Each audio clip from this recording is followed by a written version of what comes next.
Hi friends, welcome to competitive cracker. ഞാൻ Sreekala. HSC exam നമ്മൾ ഓഗസ്റ്റിൽ പ്രതീക്ഷിക്കുന്ന പരീക്ഷയാണ് നമ്മുടെ HSC പരീക്ഷ. അപ്പോൾ ഇന്ന് നമ്മുടെ മുന്നിൽ എത്ര ദിവസവും കൂടി ഉണ്ട്? ഒരു 4 മാസം, ഒരു 120 ദിവസം കംപ്ലീറ്റ് ആയിട്ടുണ്ടെന്ന് പറയാൻ പറ്റില്ല. അതിൻ്റെ ഇടയിൽ അവധികളുണ്ട്, പിന്നെ സ്കൂൾ റീ ഓപ്പണിങ്ങിന് മുമ്പ് നമുക്കൊരു തിരക്ക് വരും, അങ്ങനെ ഒരുപാട് കാര്യങ്ങൾ ഇതിൻ്റെ ഇടയിലൊക്കെ വരും അല്ലേ. എങ്കിലും അപ്രോക്സിമേറ്റ്ലി നമ്മുടെ മുന്നിൽ ഒരു 120 ദിവസം ഉണ്ട് എന്ന് നമുക്ക് പ്രതീക്ഷിക്കാം. അപ്പോൾ ഈ 120 ദിവസത്തിൽ തന്നെ നമുക്കറിയാം 2 മാസം എന്ന് പറയുന്ന വെക്കേഷനാണ്. അപ്പോൾ ഈ 2 മാസം 2 രീതിയിലാണ് ഉദ്യോഗാർത്ഥികൾ കുറച്ചധികം പേര് ചിന്തിക്കുന്നത്. ഒരു കൂട്ടരെന്ന് പറയുന്നത് എന്താ, വെക്കേഷനാണ്, കുറച്ച് സമയം കിട്ടും, നമുക്ക് പഠിക്കാം എന്ന് ചിന്തിക്കുന്ന ഉദ്യോഗാർത്ഥികളുണ്ട്. എന്നാൽ അവരെക്കാൾ കൂടുതൽ വെക്കേഷനാണ്, പിള്ളേരെല്ലാം വീട്ടിലുണ്ട്, പഠിക്കാൻ പറ്റുമോ എന്ന ടെൻഷനിലുള്ള ഉദ്യോഗാർത്ഥികളുമാണ്. അപ്പോൾ ഈ 2 കാറ്റഗറിയിൽപ്പെട്ട ഉദ്യോഗാർത്ഥികളെ സംബന്ധിച്ചിടത്തോളം നമ്മുടെ മുന്നിൽ 120 ദിവസമേ ഉള്ളൂ. ഈ 120 ദിവസം എങ്ങനെ പഠിക്കാം എന്നായിരിക്കും നിങ്ങളിൽ ഒരുപാട് പേര് ചിന്തിക്കുന്നത്.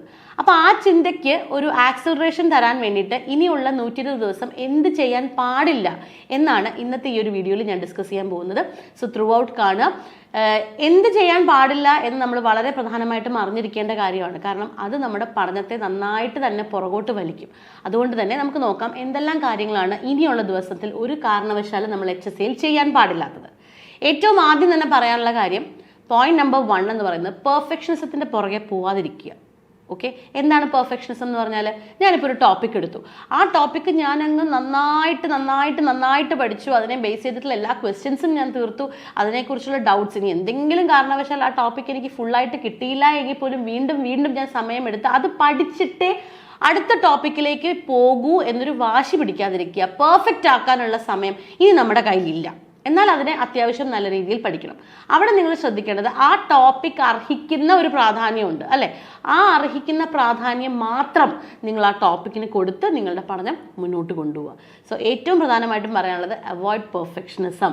ഇനി അങ്ങനെ ചിന്തിക്കേണ്ട, നോട്ടെല്ലാം എഴുതി കൃത്യമായിട്ട് മോഡ്യൂൾ വൈസ് സെറ്റാക്കി ഒക്കെ നമ്മൾ മുന്നോട്ട് പോകുമെന്ന് വാശി പിടിക്കേണ്ട.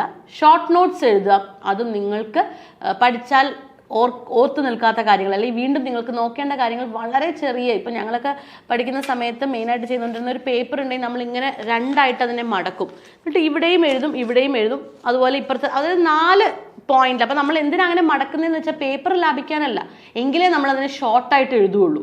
ഓക്കെ, വലിയൊരു ഫുൾ സ്കാപ്പ് പേപ്പറിലോ അല്ലെങ്കിൽ ഫുൾ ഒരു ബുക്കിലോ നമ്മൾ എഴുതാൻ നിന്നാൽ നമ്മളത് ഇലാബറേറ്റ് ചെയ്ത് തന്നെ എഴുതും. അപ്പോൾ അവിടെ ഞങ്ങൾ ചെയ്യുന്നൊരു കാര്യം എന്ന് പറഞ്ഞാൽ, ഇതുപോലൊരു പേപ്പറിനെ 4ആയിട്ട് മടക്കി ഷോർട്ട് നോട്ടായിട്ട് അറിയാവുന്ന ഭാഷയിൽ എഴുതുക എന്നുള്ളതാണ്. ഇംഗ്ലീഷിൽ തന്നെ എഴുതില്ല, ടേംസ് ഉപയോഗിക്കും, പക്ഷെ അറിയാവുന്ന ഭാഷയിൽ എഴുതുക എന്നുള്ളതാണ്. അപ്പം നോട്ടിൽ പോലും നിങ്ങൾ ഒരു പെർഫെക്ഷനിസം ഇനി വാശി പിടിക്കരുത്, അതിനുള്ള സമയം നമ്മുടെ മുന്നിൽ ഇല്ല. ഓക്കെ, ഇനി രണ്ടാമത്തെ പോയിന്റ് എന്താണ്? രണ്ടാമത്തെ പോയിന്റ് മറ്റൊന്നുമല്ല, ഇനിയുള്ള ദിവസങ്ങളിൽ നമ്മൾ സിലബസ് കംപ്ലീഷൻ വാശി പിടിക്കരുത്. ഓക്കെ, തീർച്ചയായിട്ടും സിലബസ് കംപ്ലീറ്റ് ചെയ്യുന്നത് നല്ലതാണ്, ഒരിക്കലും അല്ല എന്ന് പറയുന്നില്ല. അപ്പോൾ ഇനി നമ്മുടെ മുന്നിൽ 4 മാസം ഉണ്ടാവും എന്ന് പറഞ്ഞാൽ പോലും നിങ്ങൾ അവിടെ ആക്സെപ്റ്റ് ചെയ്യേണ്ട കാര്യം, വെക്കേഷനാണ്, നമുക്ക് എല്ലാവർക്കും അത്യാവശ്യം കമ്മിറ്റ്മെന്റ്സ് ഉള്ള ആൾക്കാരാണ്. അപ്പോൾ ഇവിടെ സിലബസ് കംപ്ലീറ്റ് ചെയ്യുക എന്നുള്ളതിനേക്കാൾ ഉപരി ഫോക്കസ് ഏരിയാസ് ഉണ്ടാവും. ഏതൊരു വിഷയത്തിനും കുറച്ചധികം ഫോക്കസ് ഏരിയാസ് ഉണ്ടാവും. ആ ഫോക്കസ് ഏരിയാസിന് ഊന്നൽ കൊടുത്ത് അതിനെ നന്നായി പഠിക്കുക. എന്നിട്ട് ലെസ് പ്രയോറിറ്റി ഭാഗങ്ങളിലോട്ട് പോവുക. ഈ ലെസ് പ്രയോറിറ്റി ഭാഗങ്ങൾ പഠിക്കുന്നതിനും ഒരു രീതിയുണ്ട് അല്ലേ. ഇപ്പം നമ്മൾ ഏറ്റവും പ്രധാനപ്പെട്ട ഭാഗങ്ങൾ, അല്ലെങ്കിൽ ഹൈ പ്രയോറിറ്റി, അല്ലെങ്കിൽ ഫോക്കസ് കൊടുക്കേണ്ട ഭാഗങ്ങൾ പഠിക്കുമ്പോൾ തീർച്ചയായിട്ടും അത് നല്ല ഡെപ്തിൽ തന്നെ നമ്മൾ പഠിക്കണം. എന്നാൽ ലെസ് പ്രയോറിറ്റി വരുമ്പോൾ അത് വിടുക എന്നുള്ളതല്ല, അത് പഠിക്കേണ്ടത് ഒരു പെരിഫറൽ സ്റ്റഡി മതിയെങ്കിൽ, അതായത് ഒരു മൊത്തമായിട്ടുള്ളൊരു പഠനം മതിയെങ്കിൽ അത് കൊടുക്കുക. അപ്പോൾ ആ ടോപ്പിക് അർഹിക്കുന്ന രീതിയിൽ മാത്രം മുന്നോട്ട് പോവുക.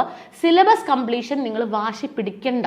ഓക്കെ, അപ്പം നിങ്ങൾ ആലോചിക്കുന്ന സിലബസ് കംപ്ലീറ്റ് ചെയ്യാതെ നമുക്ക് HSC റാങ്ക് ലിസ്റ്റിൽ കയറാൻ പറ്റുമോ? തീർച്ചയായിട്ടും പറ്റും.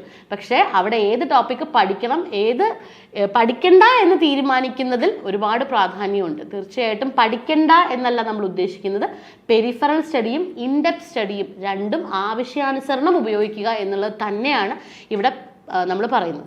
പിന്നെ അടുത്തതായിട്ടുള്ള ഏറ്റവും പ്രധാനപ്പെട്ട ഒരു കാര്യം, ഇനി നിങ്ങൾ നമ്മുടെ മുന്നിൽ 120 ദിവസമേ ഉള്ളൂ എന്നുള്ള സത്യം നമ്മൾ മനസ്സിലാക്കി. വെക്കേഷനാണ്, പിള്ളേരെല്ലാം വീട്ടിലുണ്ട്, നമുക്ക് ഇങ്ങനെ ടെൻഷനായിരിക്കും. ഇവിടെ നമ്മൾ എന്ത് ചെയ്യും? ചെറിയൊരു കാര്യം നമ്മൾ ചെയ്യും, കമ്പാരിസൺ ചെയ്യും അല്ലേ. ദൈവമേ, ഇനി ഞാൻ പഠിച്ചാൽ കിട്ടുമോ? എൻ്റെ കൂടെയുള്ള ആൾ ഇത്രയും, അല്ലെങ്കിൽ ഞാനൊരു ഗ്രൂപ്പിലുണ്ടെന്ന് വിചാരിക്കും, ഒരു സ്റ്റഡി ഗ്രൂപ്പിലുണ്ടെന്ന് വിചാരിക്കും. നമ്മൾ ചെയ്യുന്ന കാര്യം എന്താ, ഈ സ്റ്റഡി ഗ്രൂപ്പിലെ കുട്ടികളൊക്കെ എന്നു മുതലോ പഠിച്ചു തുടങ്ങി, അവർ എന്തൊക്കെയോ സ്റ്റഡി ഗ്രൂപ്പിൽ ഡിസ്കസ് ചെയ്യുന്നു, അവർ അത് പഠിച്ചോ ഇത് പഠിച്ചോ എന്ന് ചോദിക്കുന്നു, അവർ നോട്ട്സ് ഷെയർ ചെയ്യുന്നു. ഞാനിതൊന്നും എത്തിയിട്ടില്ല, ശരിയല്ലേ? അപ്പോൾ ഞാൻ ഇനി പഠിച്ച് വെറുതെ സമയം കളയണ്ട. ഈ രീതിയിലുള്ള കമ്പാരിസൺ നിങ്ങൾ അവോയ്ഡ് ചെയ്തേ പറ്റൂ. ഒരു കാരണവശാലും നിങ്ങൾ കമ്പയർ ചെയ്യരുത്. ഓക്കെ, പഠിച്ചു, കുട്ടികൾ പഠിച്ചു, ആദ്യം മുതലേ പഠിച്ചവരുണ്ടെങ്കിൽ ആയിക്കോട്ടെ, നിങ്ങൾക്ക് ഇനി പഠിക്കാനുള്ള സമയമുണ്ട് എന്ന് തന്നെ നിങ്ങൾ മനസ്സിലാക്കുക. 4 മാസം നിങ്ങളുടെ കയ്യിലുണ്ട്. ഈ സമയം കൃത്യമായിട്ട് ഉപയോഗിച്ചാൽ ഉറപ്പായിട്ടും നമ്മൾ പഠിച്ചു തീരും. അല്ലാതെ എങ്ങനെയെങ്കിലുമൊക്കെ പഠിച്ച് കുറേ വാരി വലിച്ച് പഠിക്കുക എന്നുള്ളതല്ല. പഠിക്കേണ്ട രീതിയിൽ പഠിച്ചാൽ നമുക്ക് തീർച്ചയായിട്ടും പഠനം മുന്നോട്ട് കൊണ്ടുപോകാൻ പറ്റും. 4ാമത്തെ പോയിന്റ്, റെട്രോസ്പെക്ഷൻ അവോയ്ഡ് ചെയ്യുക. അതായത് ഈ പുറകോട്ട് നോക്കിയിട്ടുള്ള ഒരു പരിപാടി ഉണ്ട് നമുക്ക്, അല്ലേ? ബാക്കോട്ട് നോക്കുവാണെങ്കിൽ അന്ന് അങ്ങ് പഠിച്ചു തുടങ്ങാമായിരുന്നു, അല്ലെങ്കിൽ അന്ന് ഞാനത് ചെയ്തിരുന്നു പക്ഷെ അത് ഡിസ്കണ്ടിന്യൂ ചെയ്തു. പുറകോട്ട് നോക്കിയിട്ട് ഒരു ആങ്ഷ്യസ് ആവലുണ്ട്, അല്ലേ? കഴിഞ്ഞത് കഴിഞ്ഞു, അത് ആക്സെപ്റ്റ് ചെയ്തേ പറ്റുള്ളൂ. കഴിഞ്ഞ സമയം കഴിഞ്ഞു, കഴിഞ്ഞ അവസരങ്ങൾ കഴിഞ്ഞു, അതെല്ലാം പോയിക്കോട്ടെ. പക്ഷെ ഇപ്പോഴും സമയമൊന്നും പോയിട്ടില്ല. കാരണം 4 മാസം 120 ദിവസം നിങ്ങളുടെ മുന്നിലുണ്ട്.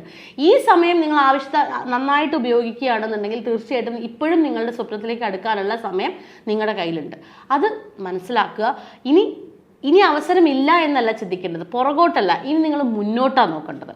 മുന്നോട്ട് മാത്രം നോക്കുക, ഒരു കാരണവശാലും പുറകോട്ട് നോക്കരുത്. കഴിഞ്ഞു, പാസ്റ്റ് ഇസ് പാസ്റ്റ്, വിട്ടേക്കൂ. അത് സംഭവിച്ചു, അതിൻ്റെ അർത്ഥം ഇനി അവസരം ഇല്ല എന്നല്ല.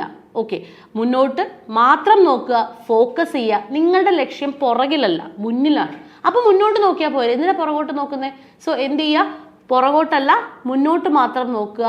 പുറകോട്ട് നോക്കി കഴിഞ്ഞ കാര്യങ്ങളെ അനലൈസ് ചെയ്ത് പശ്ചാത്തപിച്ചിട്ട് ഒരു കാര്യമില്ല. വീണ്ടും ഞാൻ പറയുന്നു, 4 മാസം 120 ദിവസം ഇപ്പോഴും നിങ്ങളുടെ കയ്യിലുണ്ട്. ഇനി പഠിച്ചാലും കിട്ടും. ആ ഒരു ഫാക്റ്റിനെ നിങ്ങൾ അംഗീകരിക്കുക. അടുത്തതായിട്ട് നിങ്ങൾ ഒരു കാരണവശാലും ചെയ്യാൻ പാടില്ലാത്ത കാര്യം എന്താണെന്ന് വെച്ചാൽ ക്വസ്റ്റ്യൻസ് അവോയ്ഡ് ചെയ്യാതിരിക്കുക. ക്വസ്റ്റ്യൻസ് നിങ്ങളുടെ പഠനത്തിൽ ഇനി അങ്ങോട്ട് ഏറ്റവും ക്രൂഷ്യൽ ആയിട്ടുള്ളൊരു എലമെൻ്റ് ആണ്. ഇപ്പോൾ HSA സംബന്ധിച്ചിടത്തോളം നമുക്കറിയാം, PYQ എന്ന് പറയുന്നത് അത്രയ്ക്ക് ആക്സസിബിൾ ആയിട്ടുള്ളൊരു സാധനമല്ല. ഇപ്പോൾ ഒരു PSC പരീക്ഷയാണ്, അല്ലെങ്കിൽ നിങ്ങളുടെ HSAയുടെ GK പാർട്ട് ആണെങ്കിൽ തന്നെ നമുക്ക് എന്ത് ചെയ്യാൻ പറ്റും? നമ്മളുടെ പ്രീവിയസ് ഇയർ PSC പൂളിൽ നിന്നൊക്കെ നമുക്ക് റെഫർ ചെയ്യാൻ പറ്റും. പക്ഷേ HSA അങ്ങനെയല്ല. അപ്പോൾ അതുകൊണ്ട് തന്നെ എന്താണ്, ചോദ്യങ്ങൾ നിങ്ങളുടെ പഠനത്തിൽ ഇൻക്ലൂഡ് ചെയ്യുക. ഇനി അങ്ങോട്ട് നിങ്ങൾ ഒരു ടോപ്പിക്, ഇപ്പോൾ ആറ്റം എന്നൊരു ടോപ്പിക്ക് നിങ്ങൾ പഠിക്കുകയാണെങ്കിൽ ആറ്റത്തെക്കുറിച്ച് ഇരുന്ന് പഠിക്കുന്നതിനേക്കാൾ കൂടുതൽ ബേസിക് അണ്ടർസ്റ്റാൻഡിങ് ചെയ്തിട്ട് ചോദ്യങ്ങൾ പരിചയപ്പെടുക. മാക്സിമം SCERT NCERT പാഠപുസ്തകങ്ങൾ നിങ്ങൾ ഇൻക്ലൂഡ് ചെയ്ത് തന്നെ പഠിക്കുക. എങ്ങനെയാണ് ഈ പാഠപുസ്തകങ്ങൾ ഇൻക്ലൂഡ് ചെയ്യേണ്ടത്? തീർച്ചയായിട്ടും അതിനും നമുക്കൊരു സിസ്റ്റം ഉണ്ട്.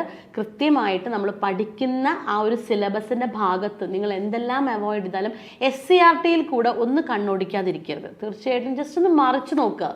1-2 പോയിന്റ് ആണെങ്കിൽ പോലും പുതിയത് കിട്ടുന്ന പോയിന്റ് അത് SCERTയിൽ നിന്നാണെങ്കിൽ നിങ്ങൾ ഒരിക്കലും കളയരുത്. അപ്പം എനിക്ക് ലാസ്റ്റ് പറയാനുള്ള ടിപ്പ് ഇത് തന്നെയാണ്.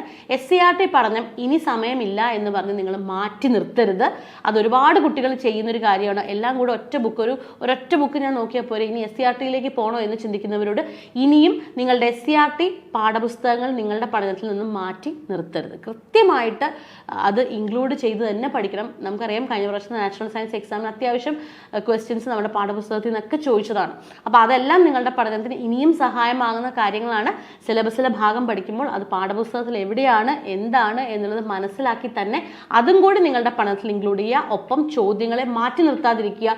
കാരണം ഇനി അങ്ങോട്ടുള്ള ദിവസങ്ങൾ നിങ്ങൾ എത്രത്തോളം ചോദ്യങ്ങളിലൂടെ പഠിക്കുന്നോ അത്രത്തോളം നിങ്ങളുടെ പഠന രീതി കറക്റ്റാണ്. ഓക്കെ, സോ മാക്സിമം ക്വസ്റ്റ്യൻസിലേക്ക്, ഞങ്ങളിവിടെ പറയുന്നൊരു വാക്കുണ്ട്, ഫ്ലഡ് വിത്ത് ക്വസ്റ്റ്യൻസ് കൊണ്ട് അങ്ങ് നിറയ്ക്കുക. അത് തന്നെയാണ് ഇനിയുള്ള ദിവസങ്ങളിൽ നമ്മൾ ചെയ്യേണ്ടത്. പരീക്ഷയുടെ 2 ആഴ്ച മുമ്പല്ല നമ്മൾ ചോദ്യങ്ങൾ കാണേണ്ടത്. അത് നമ്മുടെ ആത്മവിശ്വാസത്തെ നശിപ്പിക്കുകയുള്ളൂ. അപ്പം ഇനിയുള്ള സമയം നമ്മൾ ചോദ്യങ്ങൾ തന്നെ കാണുക. അപ്പോൾ വെക്കേഷൻ എന്താ പരിപാടി എന്ന് ഞാൻ നിങ്ങളോട് ചോദിക്കുകയാണെങ്കിൽ നിങ്ങൾ എന്ത് പറയും? തീർച്ചയായിട്ടും ഇപ്രാവശ്യത്തെ HSA പഠനമാണ് നമ്മുടെ മുന്നിലുള്ളത്. അപ്പോൾ വെക്കേഷനുള്ള ഒരുപാട് പരിപാടികൾ നിങ്ങൾക്ക് മാറ്റിവെക്കാൻ പറ്റുന്നതാണെങ്കിൽ തീർച്ചയായിട്ടും മാറ്റിവെക്കുക. ഇവിടെ കോമ്പറ്റേറ്റീവ് ക്രാക്കർ കഴിഞ്ഞ പ്രാവശ്യം LPSC UPSCക്ക് നമ്മൾ വെക്കേഷൻ ബാച്ച് സ്റ്റാർട്ട് ചെയ്തിരുന്നു. ഒരുപാട് റിവ്യൂസോട് കൂടി തന്നെ മുന്നോട്ട് പോയ ഒരു അടിപൊളി ബാച്ചായിരുന്നു. HSA ഉദ്യോഗാർത്ഥികൾക്ക് മാത്രമായിട്ട് എക്സ്ക്ലൂസീവ് വെക്കേഷൻ ബാച്ച് നമ്മൾ ആരംഭിച്ചിട്ടുണ്ട്. ഈ വെക്കേഷൻ ബാച്ചിന് പ്രത്യേകത എന്താണെന്ന് വെച്ചാൽ ഫോക്കസ് ഏരിയാസ് പ്രയോറിറ്റി ബേസിസിലായിരിക്കും നിങ്ങൾക്ക് ടൈം ടേബിൾ വരുന്നത്. ഈ ടൈം ടേബിളിൽ നിങ്ങൾക്ക് ആപ്പിൽ ക്ലാസ് ഉണ്ട്, നിങ്ങൾ അത് പഠിച്ചോളൂ എങ്ങനെയല്ല. കാരണം ഇനി അങ്ങോട്ടുള്ള സമയം അങ്ങനെ നിങ്ങളെ വിട്ടാൽ നിങ്ങൾക്ക് പഠിക്കാൻ പറ്റില്ല. അപ്പോൾ അവിടെ നമ്മൾ എന്താ ചെയ്യുന്നത്, ആ ടോപ്പിക്കിനെ ബേസ് ചെയ്തിട്ട് ഡെയിലി 3 മണിക്കൂർ നമ്മൾ ലൈവിൽ വരും. 1.5 മണിക്കൂർ 1.5 മണിക്കൂർ 2ആയിട്ട് സ്പ്ലിറ്റ് ചെയ്തിട്ട്. കാരണം വെക്കേഷനാണ്, ഒറ്റയടിക്ക് 3 മണിക്കൂർ ഇരിക്കുക എന്ന് പറഞ്ഞാൽ കുട്ടികളുള്ള വീട്ടിലൊക്കെ ബുദ്ധിമുട്ടാണ്. സോ 1.5 മണിക്കൂർ നമ്മൾ എന്ത് ചെയ്യും, നമ്മുടെ ലൈവ് ടൈമിനെ സ്പ്ലിറ്റ് ചെയ്ത് ടോട്ടൽ ഒരു ദിവസം 3 മണിക്കൂറിൻ്റെ ക്ലാസ്സാണ് നമ്മൾ നിങ്ങൾക്കായിട്ട് പ്രൊവൈഡ് ചെയ്യുന്നത്. അപ്പോൾ ഈ ഒരു ക്ലാസ്സിൻ്റെ ഏറ്റവും വലിയ ഗുണം എന്താണെന്ന് വെച്ചിട്ടുണ്ടെങ്കിൽ ഇവിടെ അധ്യാപകർ ചോദ്യങ്ങളിലൂടെയാണ് നിങ്ങളെ പഠിപ്പിക്കുന്നത്. അതായത് ഇനി അങ്ങോട്ടുള്ള ദിവസം ഒരു ടോപ്പിക്ക് തന്നെ നമുക്ക് വരച്ചും മുറിച്ചും ഒന്നും പഠിക്കാനുള്ള സമയമില്ല. അപ്പോൾ അവിടെ ചോദ്യങ്ങളിലൂടെ അതുമായി ബന്ധപ്പെട്ട എല്ലാ ഫാക്ട്സും നിങ്ങളിലേക്ക് എത്തിക്കുക. നിങ്ങളൊന്ന് ആലോചിച്ച് നോക്കൂ, 3 മണിക്കൂർ കൊണ്ട് ഇത്രയും ദിവസം നമ്മൾ മുന്നോട്ട് പോകുമ്പം എത്ര ചോദ്യങ്ങൾ, എത്ര ആയിരക്കണക്കിന് ചോദ്യങ്ങൾ നിങ്ങൾ പരിചയപ്പെടും. അത്രയും ചോദ്യങ്ങൾ നിങ്ങൾക്ക് അല്ലാതെ കിട്ടുമോ? തീർച്ചയായിട്ടും കിട്ടില്ല. അപ്പോൾ ചോദ്യങ്ങളിലൂടെ നിങ്ങളിലേക്ക് മാക്സിമം ഫാക്ട്സ് എത്തിക്കാനാണ് ഞങ്ങൾ ഈ വെക്കേഷൻ ബാച്ച് ഡിസൈൻ ചെയ്തിരിക്കുന്നത്. എല്ലാ വിഷയങ്ങൾക്കും English, Malayalam, social science, natural science, physical science ഈ വിഷയങ്ങൾക്കായിട്ടാണ് നമ്മൾ വെക്കേഷൻ ബാച്ച് സ്റ്റാർട്ട് ചെയ്തിരിക്കുന്നത്. സമയവും നിങ്ങൾക്ക് അനുകൂലമായിട്ടുള്ള സമയത്ത് തന്നെയാണ്. അപ്പോൾ ഇവിടെ വേറൊരു പ്രത്യേകത എന്താ, ജോലി ചെയ്യുന്ന ഉദ്യോഗാർത്ഥികളുണ്ട് അല്ലേ. ജോലി ചെയ്യുന്ന ഉദ്യോഗാർത്ഥികളെ സംബന്ധിച്ചിടത്തോളം വെക്കേഷൻ പഠിക്കാൻ പറ്റുന്ന സമയമാണ്. ജോലിയുടെ ടെൻഷനെങ്കിലും നമുക്ക് മാറ്റി നിർത്താം. അപ്പോൾ അവരെ സംബന്ധിച്ചിടത്തോളം ഇത് വെക്കേഷനുള്ളിൽ തീരുമോ? തീർന്നില്ല എങ്കിൽ തന്നെ അടുത്ത ജൂൺ മുതൽ നമ്മൾ ശനി ഞായർ ദിവസങ്ങളിലേക്ക് വീണ്ടും ഈ പറഞ്ഞ ഇപ്പം ജോലിക്ക് പോകുന്ന ഉദ്യോഗാർത്ഥികളെ സംബന്ധിച്ചിടത്തോളം ഒരു ടെൻഷനും വേണ്ട. സ്കൂൾ തുറന്നിട്ട് നമുക്ക് കംപ്ലീറ്റ് ചെയ്യേണ്ടി വരുന്ന കുറച്ച് പോർഷൻ ഉണ്ടാവുമല്ലോ, അത് നമ്മൾ സാറ്റർഡേ സൺഡേയിലേക്ക് മാറ്റി വെക്കും.